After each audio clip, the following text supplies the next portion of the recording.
plastic pollution, we have the solution. Hello everyone. I am Barnika and I will present an idea to save our planet Earth and mitigate plastic pollution. In the vast expanse of space, we must cherish and preserve our little blue planet, the only home we've ever known. So, rather than taking up a quest to finding a new home, why not mend the one we have already? And knowing our world right now, even if we do find a new asylum, there's no guarantee we won't end up like this one. Therefore, I decided to ponder upon the reasons for Earth's gradual destruction.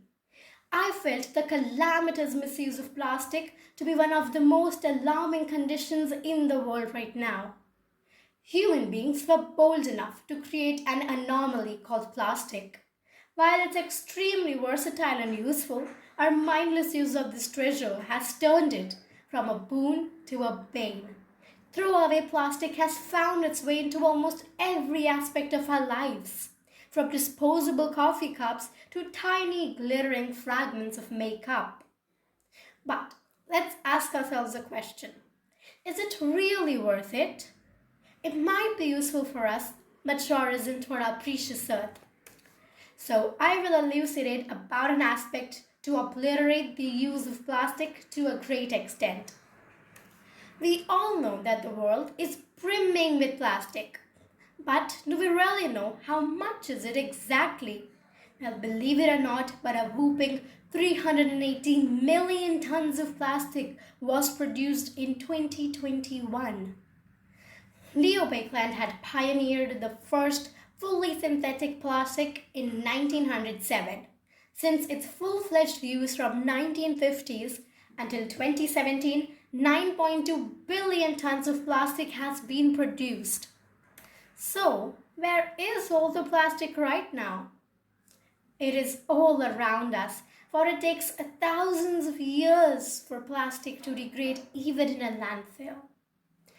Unfortunately, they do not decompose completely, but instead photodegrade, become microplastics which absorb toxins and continue to pollute the environment. But do we really know what plastic is exactly? Well, they are made up of chains of monomers which combine together to form polymers, which further come together to form the plastic we use from carry bags to bubble wraps. The polymers are of a wide variety, the most common one being polyethylene terephthalate or PET, a thermoplastic polymer. Now, the question arises, how do we destroy these seemingly indestructible substances? Well, through hydrolytic enzymes. These are a type of enzymes which catalyze or speed up the hydrolysis or breaking of various bonds. They break a larger molecule into basic units. They can also degrade the complex PET polymers into basic substances like carbon dioxide, water, methane, nitrogen, and much more. And guess what? They are found in the suicide bags of the cells, lysosomes. The two types of hydrolytic enzymes useful for this process are PETase and metase. Now we know PETase has the ability to destroy plastic. So we should start using it everywhere to get rid of our plastic problem. But it's not that simple. We must understand how to make use of this enzyme first. Well, scientists at Kyoto Institute of Technology in Japan found a bacterium and named it as Idonella sakaiensis. This uses the PET polymers as a carbon and energy source and degrades plastic through various substrates of the food industry.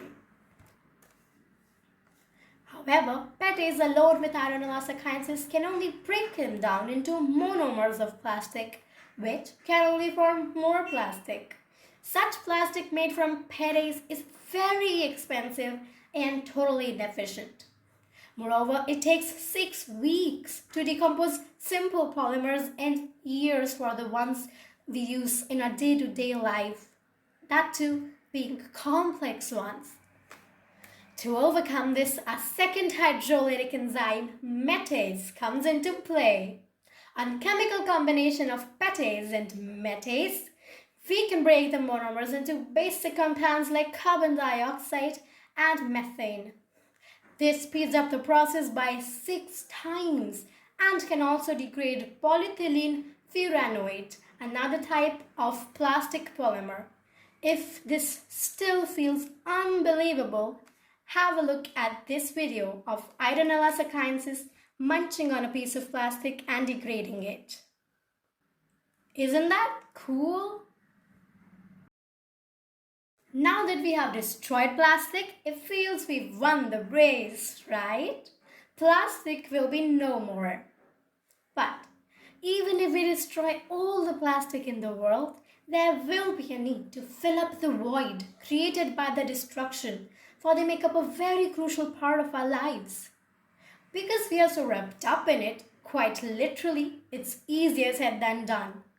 The problem is finding a miracle material possessing all the superpowers of plastic, but still be sustainable to produce, use, and dispose of, which means it should be both bio-based and biodegradable.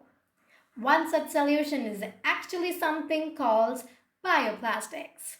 They act as a very good alternative and agree with all these terms. They are obtained from natural biopolymers like polysaccharides, proteins, sugar derivatives, and lipids. One bioplastic that degrades naturally and rolls off the tongue smoothly is polyhydroxyalkanoates, or PHAs. They have evolved over billions of years to store carbon. They can be produced using bacteria and have properties similar to that of plastics. However, this uses PHAs to develop in their cell walls through bacteria and variety of substrates like sugar and vegetable oils. The process can be difficult at a big scale and very expensive, being an agricultural product.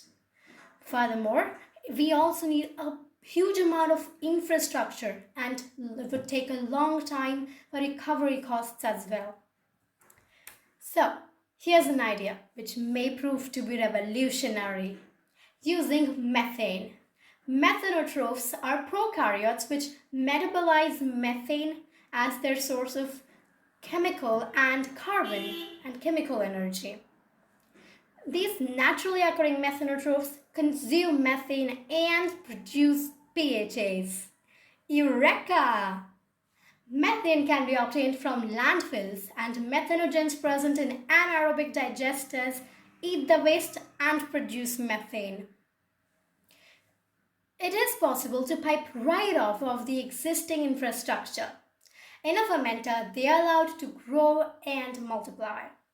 Then, due to methane, they build up PHAs in their cell wall. After development, the cell wall is removed through the harvesting step and the powder is made into pellets. So, to sum things up, petase and metase chemically combine together to break down plastic. Once the plastic level decreases, we need to introduce bioplastic to replace them. With this, we not only replace plastic but also decrease methane emission. This plastic from waste is much cheaper and decreases air pollution. However, to turn this into reality, we need the support of the government and the people. The government must provide funds to support this industry and give incentives regarding decreased production and use of plastic. Moreover, people need to know, understand, and comply as well. Thus, PHAs can replace the use of plastic in various industries, including the packaging industry having plastic and bubble wraps, furniture industry having plastic chairs and tables, electronics such as plastic cell phone casing, and plastic cutleries in the food industry. I have taken an active part in saving our environment since childhood. I always take part in nature campaigns conducted in my school. I regularly upload videos regarding nature on my YouTube channel. I try to inspire as many people as I can through such platforms. Thus, I really hope you liked my presentation and we will all contribute in making the world plastic free. Thank you.